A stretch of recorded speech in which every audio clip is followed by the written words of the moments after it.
Hello friends, technical analysis 1% है और trading psychology 99% है।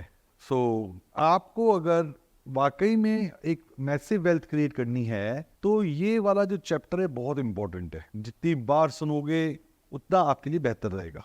ट्रेडिंग साइकोलॉजी मतलब आपका माइंड सेट अगर एक बार हो गया, आप उसको छेड़ो मत। अगर माइंड सेट है और अच्छा प्रॉफिट आ रहा है, आप खुश हैं, तो कभी भी अपना माइंडसेट फिर मत बदलो।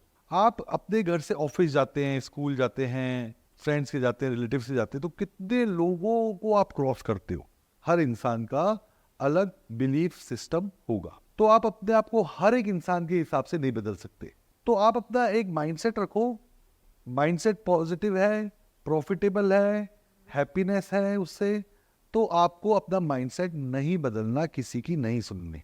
तो मैं चालू करता हूं एंशिएंट टाइम से, जब हंटिंग हमारा प्राइमरी जॉब होता था। जो जितना बड़ा हंटर, उसके बाद उतना पैसा, उसके बाद उतनी इज्जत। हंटिंग को टेक ओवर करा फार्मिंग ने। जिसने पहले फार्मिंग सीख ली, जिसने अच्छी फार्मिंग सीख ली, जो जितना अच्छा फार्मर है उसका उतना पैसा। फार्मिंग को टेक ओवर करा मैन्युफैक्चरिंग ने। जिसने पहले साबुन बनानी सीख ली, उससे उतना पैसा। फार्मिंग को टेक ओवर करा मार्केटिंग ने। जो जितना अच्छा सामान बेचने में है, उसके पास उतना पैसा। तो आप देख रहे हैं एक इंडस्ट्री दूसरी इंडस्ट्री को टेक ओवर कर रही है। तो आज के टाइम में जो इंडस्ट्री है वो है नॉलेज इंडस्ट्री। जिसके पास जितनी नॉलेज, उसके पास उतना पैसा। अब हम आते हैं, कोई भी इंसान क्या करता है? तो जॉब करता है या बिजनेस करता है, प्रोफेशन करता है। कब करता है? नॉर्मली पहले 18 साल की स्कूल की एजुकेशन लेता है, फिर 3 साल अंडर ग्रेजुएशन करता है, फिर 1-2 साल इंटर्नशिप करता है, फिर 2 साल मास्टर्स करता है। उसके बाद वो रोज के 8 घंटे काम करता है, तो महीने के एंड में उसको पैसे मिलते हैं। तो आप कैसे सोच लो कि 4 घंटे या 10 घंटे स्टॉक मार्केट का कोर्स करके और बिना टाइम दिए आप रातों रात पैसे कमा लोगे? नहीं हो सकता। तो हमारा जो कोर्स है वो वेल्थ क्रिएशन का है, जिसमें आपको सिर्फ 15 मिनट काम करना है और कंसिस्टेंटली करना है। और उसके लिए आपको माइंडसेट चाहिए, उसके लिए आपको टेक्निकल नॉलेज चाहिए।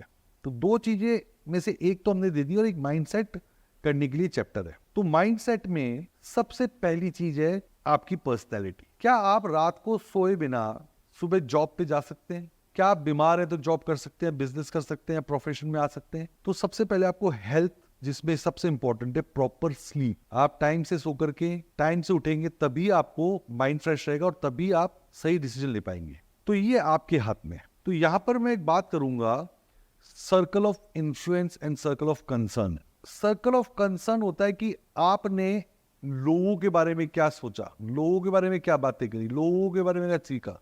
उसने कौन सी कार खरीदी, वो कौन सी पार्टी में जा रहा है, वो कौन से कपड़े पहन रहा है। ये सर्कल ऑफ कंसर्न आपका जितना कम होगा उतना बेहतर होगा।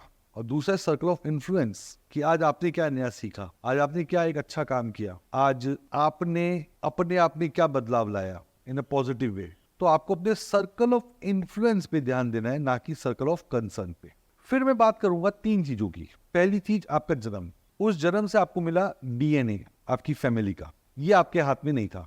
दूसरी चीज अपब्रिंगिंग, आपके सोसाइटी में बड़े हुए हो वो चीज, वो भी आपके हाथ में नहीं थी। तीसरी चीज है choice of atmosphere right now, choice of friend circle, ये आपके हाथ में है। आप अपना सर्कल खुद बना सकते हो, अच्छा या बुरा। तो हम ये कहेंगे, आप सोच समझकर किसी भी हैबिट को, किसी भी फ्रेंड को, किसी भी रिलेटिव को अपने एटमॉस्फेयर में जोड़ते हैं कि नहीं जोड़ते। हम कहेंगे उन्हीं को जोड़ो जो आपके पर्सनैलिटी को अपग्रेड करें। फिर आता है हमारे बहुत इंपॉर्टेंट चीज, कि अगर आप सेम चीज सेम तरीके से करते रहेंगे तो ऑब्वियसली आपके पास सेम रिजल्ट आएगा। अगर आप चाहो आप सेम चीज करो और सेम तरीके से और दूसरा रिजल्ट आ जाए, तो ये एक बेवकूफी होगी। अगर आपको लग रहा है कि मेरी लाइफ में चीजें सही नहीं हो रही हैं, तो जो आप कर रहे हैं आपको उसको बदलना पड़ेगा। जैसे आप उसको बदलेंगे तभी आपकी जिंदगी में चीजें बदलेगी, तभी आपके रिजल्ट्स बदलेंगे। अगर आपको स्टॉक मार्केट में या किसी भी फील्ड में पैसा कमाना है, तो देखिए आपको डिसिप्लिन होना पड़ेगा। डिसिप्लिन में हम क्या कहेंगे कि बैक टेस्टिंग करो ट्रेडिंग सिस्टम की।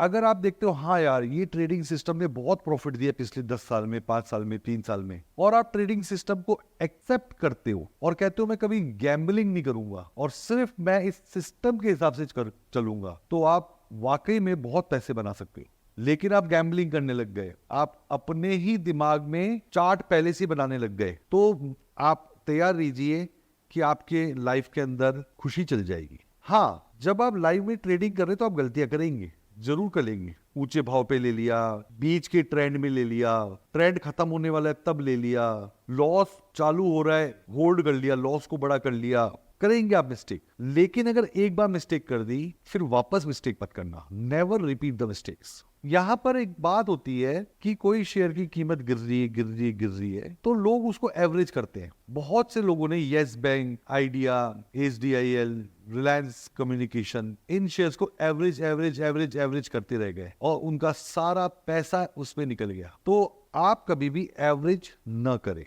दूसरी बात, एवरेजिंग में एक टॉपिक आता है पिरामिडिंग। पिरामिडिंग है 100 रुपए में एक शेयर लिया, 80 में 2 लिए, 50 में 6 लिए और 40 में 15 ले लिए, और जैसे ही वो शेयर 40 से वापस 80 गया तो प्रॉफिट में आते हैं। तो ये पिरामिडिंग करते बड़े प्लेयर्स। छोटी पूंजी वाले ना एवरेजिंग करेंगे ना पिरामिडिंग करेंगे।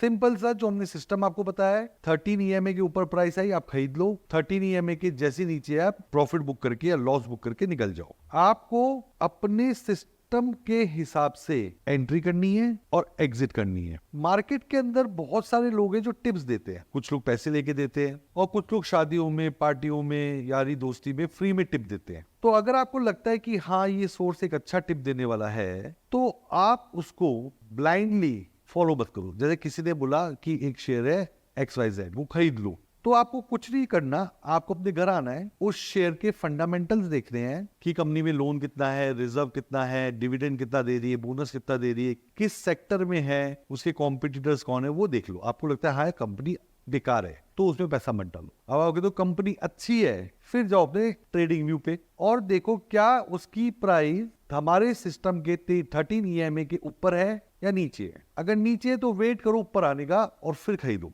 चाहे 2, 4, 10 रुपए ऊपर खरीद लो। और अगर उसी टाइम उसमें बीच के ट्रेंड में तो भी मत खरीदो। अगर वहां पर आपको शुरू में ट्रेंड में दिख रहा है हाँ भाई अब आज ये 13 EMA के ऊपर आई है, उस टाइम आप एंटर कर सकते हो। तो किसी से टिप्स मत लो। अगर आप टिप्स लेते हैं तो अपने सिस्टम से क्रॉस चेक करके फिर आप ले लो। फिर मैं बार बार कहता हूं, don't try to predict the market कि ये शेयर ऊपर जाएगा कि ये शेयर नीचे जाएगा। तो ये स्टॉक मार्केट जो है वो बहुत मुश्किल है, बहुत मुश्किल है। अगर आप भी टेढ़े बन जाएंगे तो काम नहीं हो पाएगा। तो आपको बड़ा सिंपल बनना है, और सिंपल बनने के लिए क्या है, 13 EMA के ऊपर है तो मुझे खरीदना है, 13 EMA के नीचे है तो मुझे बेचना है। बहुत सिंपल सी बात है ये।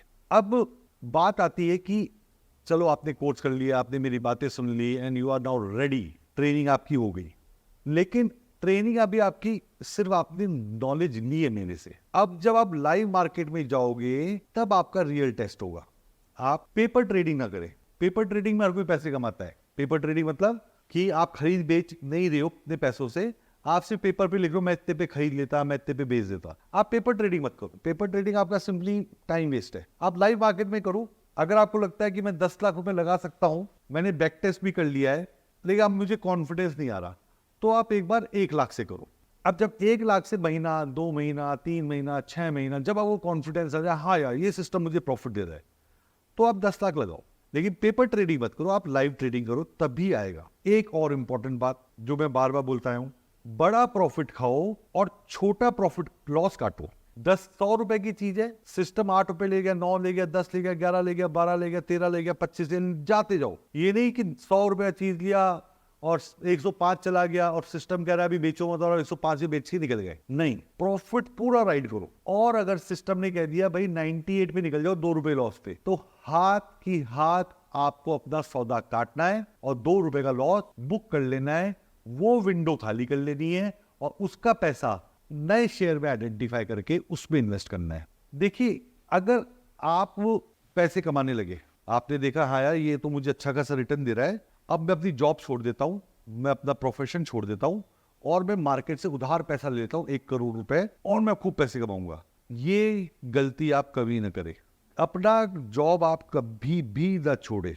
और अगर आपको इस बिजनेस को सीरियसली लेना है और मंथली इनकम करनी है, डेली इनकम करनी है, तो उसके लिए आपको और एडवांस लेवल पे टेक्निकल एनालिसिस का कोर्स करना पड़ेगा। इस कोर्स के भरोसे आप जॉब नहीं छोड़ सकते।